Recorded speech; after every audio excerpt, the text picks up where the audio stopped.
우리의 마음과 우리의 생각과 우리의 뜻은 저 높은 주님의 나라에 있는 줄로 믿습니다. 이 시간 말씀을 받겠습니다. 이 시간 함께 보실 말씀은 사사기 1장 8절부터 21절까지의 말씀입니다.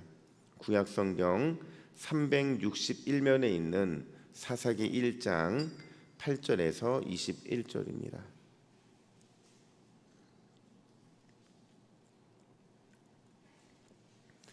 믿음의 용기를 세대 계승하라라는 제목으로 오늘 말씀을 받습니다. 사사기 1장 8절에서 21절 우리 한 절씩 교독해 읽겠습니다. 유다 자손이 예루살렘을 쳐서 점령하여 칼날로 치고 그 성을 불살랐으며 그 후에 유다 자손이 내려가서 산지와 남방과 평주에 거주하는 가나안 족속과 싸웠고 유다가 또 가서 헤브론에 거주하는 가나안 족속을 쳐서 세세와 아히만과 달메를 죽였더라. 헤브론의 본 이름은 기랏 아르바였더라.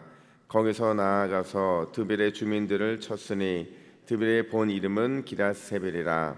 갈렙이 말하기를 기랏 세벨을 쳐서 그것을 점령하는 자에게는 내 딸 악사를 아내로 주리라 하였더니 갈렙의 아우 그나스의 아들인 온니엘이 그것을 점령하였으므로 갈렙이 그의 딸 악사를 그에게 아내로 주었더라.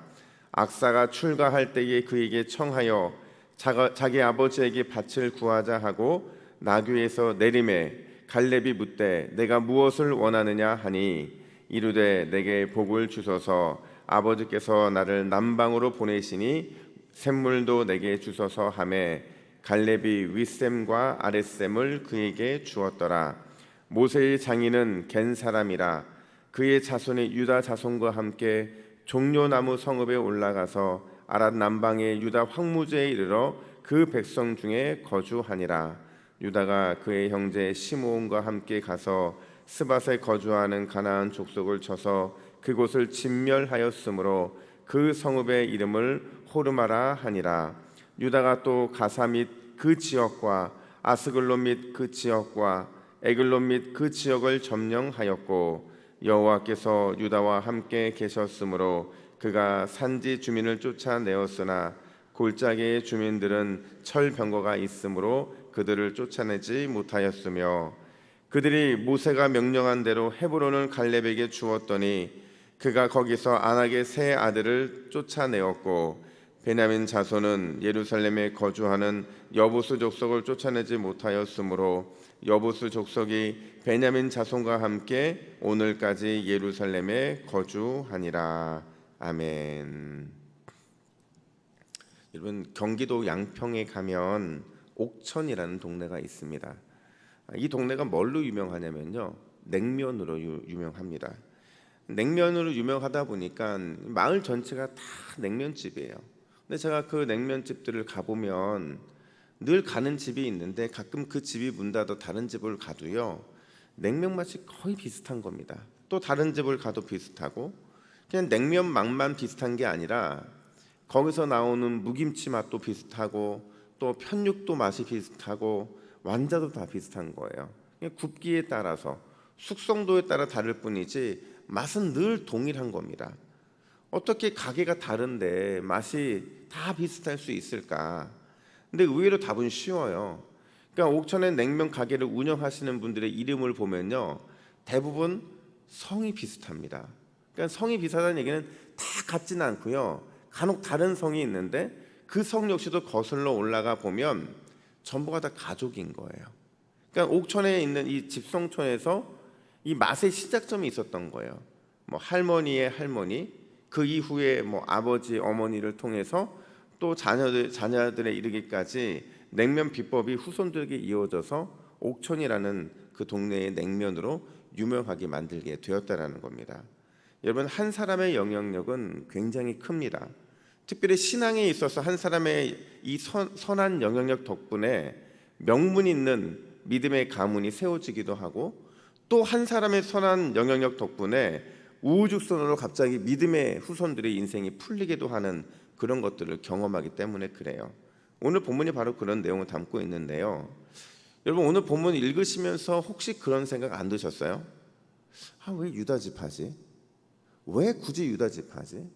제가 어제 설교를 하면서 아마 이 얘기를 할 거라고 미리 말씀을 드리고 더 이상 말씀을 안 드렸는데, 가나안 땅에 정착하는 이스라엘의 이야기의 주인공, 그 주인공이 왜 유다 지파가 되어야 하는가에 대한 문제라는 거죠. 특별히 오늘 우리가 읽었던 이 문장에 보면 이 짧은 문장 속에서 8번이나 걸쳐서 유다라는 이름이 등장을 하게 됩니다. 왜 초기 정착하는 이 때에 유다가 그렇게 중요할까?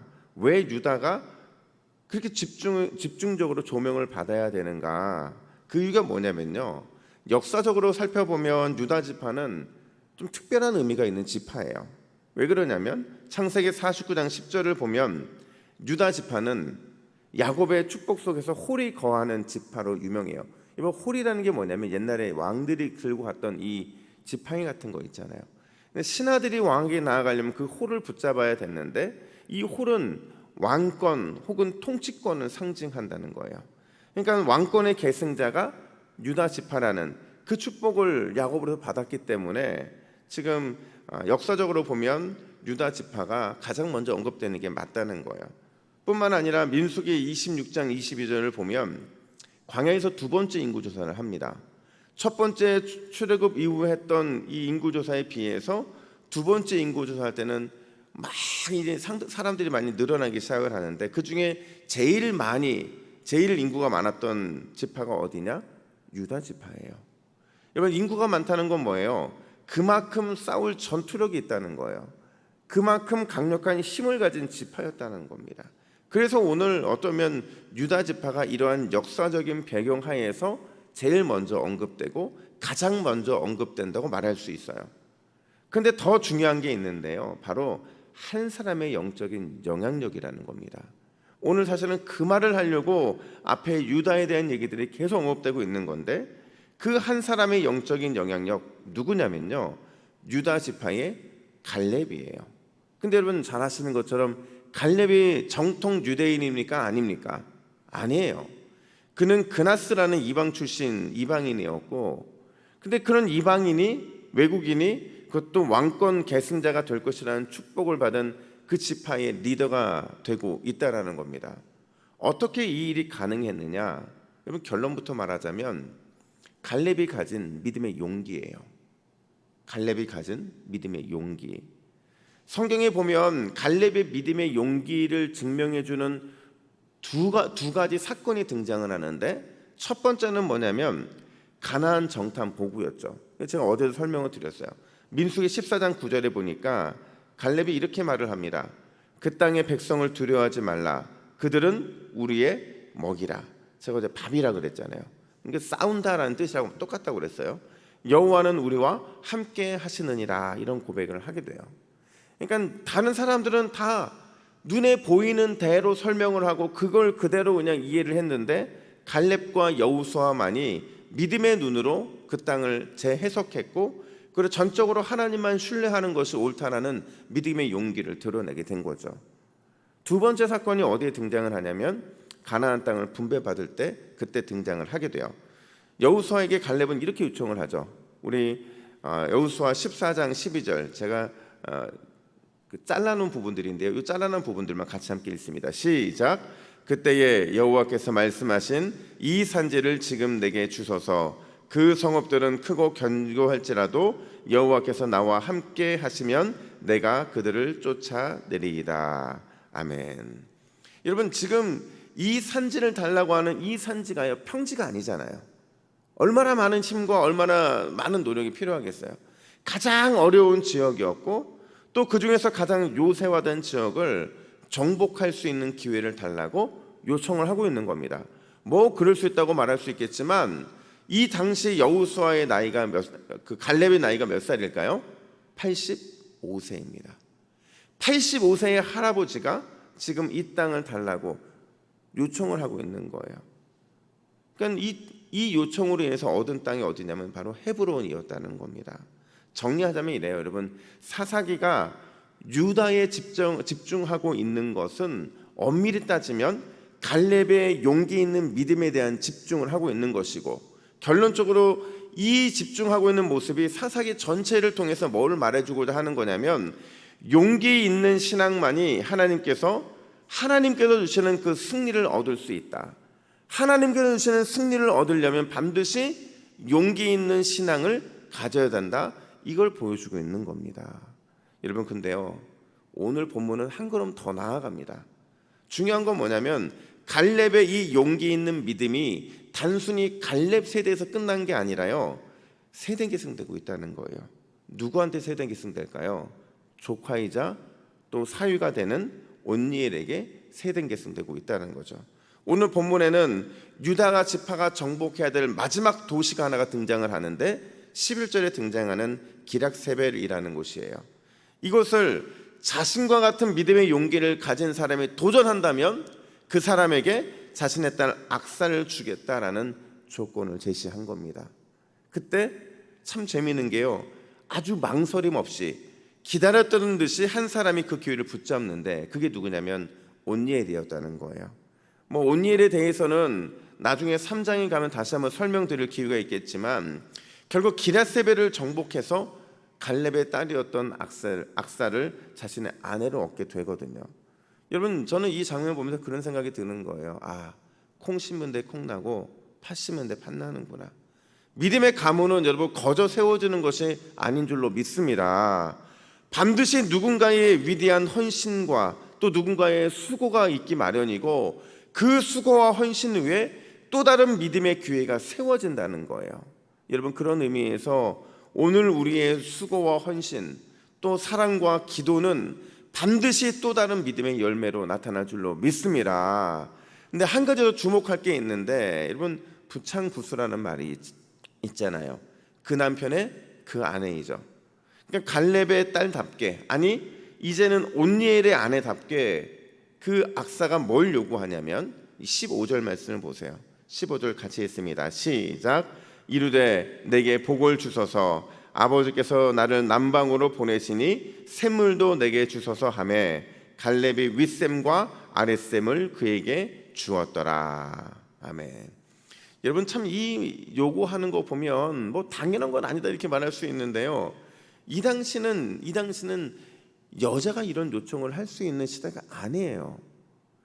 그냥 잠잠하게 남자의 이름만 기록되고 여자는 늘 잠잠하게 있는 그 때였는데 여자의 신분으로, 그것도 당차게 자신이 얻어야 될 기업의 권리를 아버지에게 요청을 하고 있는 겁니다. 근데 여러분, 왜 이런 요청을 하게 되었냐면요, 실제로 가보면 이 유다가 차지한 땅은요 대부분 황토예요. 다 사막입니다. 저도 한번 이 한 중간에서 잠을 잔 적이 있는데 호텔만 달랑 있고요, 주변에는요 온통 다 사막이에요. 근데 이 사막에서 살아갈 뭔가 근거가 있어야 되는데 이 근거를 생각해 보니까 없는 거예요. 그래서 결국에는 자신의 아버지한테 내가 남방으로 가서 내가 먹고 살 일이 힘들어지니까 샘물을 달라 요청을 합니다. 그랬더니 이 요청을, 이 믿음의 강력한 이 용기를 너무 예쁘게 봤던 갈렙이 윗샘과 아랫샘을 그에게 주었다 이렇게 말하고 있는 겁니다. 이 지혜로운 여인의 믿음의 용기 속에서 또 다른 형태의 믿음의 용기를 우리는 보게 되는 거죠. 여러분, 우리 주님은 우리에게 온열 같은 용맹한 믿음의 용기, 그리고 악사와 같은 지혜로운 믿음의 용기를 원하신다는 사실을 우리는 늘 기억을 해야 돼요. 오늘 하루 어떤 사건과 어떤 상황을 마주했을 때 하나님은 여러분들에게 믿음의 용기를 요구하시는 거예요. 우리에게 믿음의 용기를 요구하실 때는 이미 주님께서 주실 그 상은 다 준비되어 있는 겁니다. 우리가 믿음의 용기를 선택해서 그 길을 가게 될 때 하나님께서는 그 우리의 믿음의 용기, 지혜로운 믿음의 용기를 기뻐 받아 주신다라는 거예요. 그 용기가요, 내가 한 사람이 가졌다고 나에게 끝나는 것이 아니라 그 믿음의 용기는 믿음의 가문을 세우는 귀한 기초돌이 될 것이고, 그 기초돌은 반드시 대를 거듭해서 우리 동부교회에 속한 모든 새벽을 깨우는 이 믿음의 우리 가족들 안에는 날마다 더 대를 거듭하는 믿음의 가문, 명문 가문이 세워지는 줄로 믿습니다. 오늘 말씀을 정리하면, 여러분, 사사시대가 어떤 시대냐? 하나님의 약속에 대한 확고한 믿음이 약했던 시대예요. 그러니까 하나님이 어떤 분이신지에 대해서 너무 막연히 알고 있고 그 막연히 알고 있는 가운데서 언제든지 주님에 대한 약속, 말씀의 약속을 놓치고 있던 시대였다는 거죠. 그래서 오늘 본문 19절 하반절과 21절 중반절은 이렇게 말을 합니다. 골짜기 주민들은 철병거가 있으므로 그들을 쫓아내지 못하였으며 여부수 족속을 쫓아내지 못하였으며. 이게 무슨 얘기냐면요, 약속은 주어져 있는데 두려워서 타협했다는 거예요. 이게 사사시대의 공통적인 특징이고, 사사기가 끝날 때까지 이 말이 반복되고, 지금도 이스라엘 백성들이 그 아랍인들과 함께 베들레헴이며 예루살렘이며 다 섞여 살아요. 그럴 수밖에 없는 게 바로 이것 때문에 그런 거거든요. 그런 의미에서 오늘 본문에서 갈렙과 온니엘 그리고 악사의 이 믿음의 용기가 두드러지는 것은 이 용기를 가지고 살아야만 우리가 똑같은 실수를 범하지 않을 수 있다라는 겁니다. 여러분, 하나님의 약속에 대한 확고한 믿음이 약해진 바로 이 시대에 하나님께서 찾으시는 성도는 갈렙처럼 온니엘처럼 악사처럼 믿음의 용기를 가진 성도인 줄로 믿습니다. 우리가 주 앞에 달려나가는 것도 용기가 필요합니다. 기도하는 것도 용기가 필요하고, 주님께 무엇인가를 구하는 것도 용기가 필요해요. 그 용기를 가진 자만이 주님께서 사용하신다는 사실을 기억하고, 오늘 이 새벽에도 주 앞에 믿음으로 힘차게 달려나가는 저와 여러분 되기를 예수님의 이름으로 축복합니다. 함께 기도하겠습니다. 하나님 아버지, 영적으로 혼탁하고 또 확고한 믿음이 약해졌던 사사시대에 하나님께서 갈렙과 온니엘처럼 또 악사처럼 믿음의 용기를 가진 사람을 통해 귀한 일들을 이루셨음을 보게 하시니 감사합니다. 하나님, 우리도 주님 주시는 그 믿음의 용기를 가지고 이 시대에 하나님께 찾으시는 그 믿음의 성도로 우뚝 서게 하여 주시옵소서. 믿음의 용기를 가지고 기도함으로 달려나가게 하여 주시고, 믿음의 용기를 가지고 섬김과 사랑으로 달려나가게 하여 주시고, 믿음의 용기를 가지고 오늘도 힘차게 믿음의 승리를 향해 달려나가는 우리 모두가 되게 하여 주시옵소서. 감사드리며 예수님의 이름으로 기도하옵나이다. 아멘.